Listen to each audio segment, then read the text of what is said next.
Signal2Launch is a simple process for creation. Applied to strategic planning, it allows you to create a strategic plan that's anchored in purpose, tested, and ultimately flexible enough to withstand the test of time.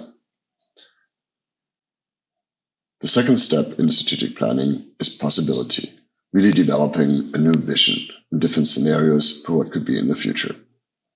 To do so, go back to your scan. Look at all the different elements that you saw as possible dynamics impacting your future. Especially pay attention to the ambiguous ones. From there, then extrapolate 3 different scenarios.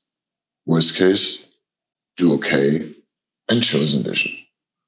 Sort your different post-it notes accordingly and put all the things that would happen and would be impacted in the worst case scenario. Think about the worst case scenario. What would be necessary for you to at least survive? What would be key things to protect and make sure don't get lost in the mix, no matter what happens?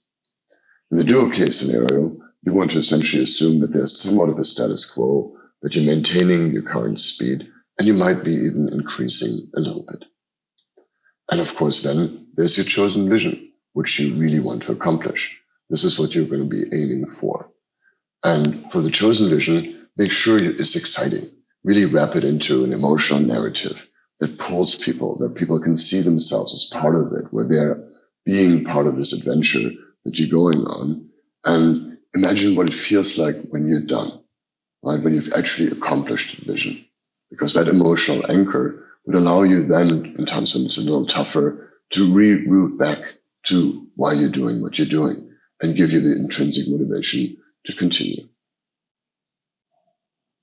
Next, of course, we'll have to look at how to make that vision a reality. We'll talk about that in the next step of feasibility.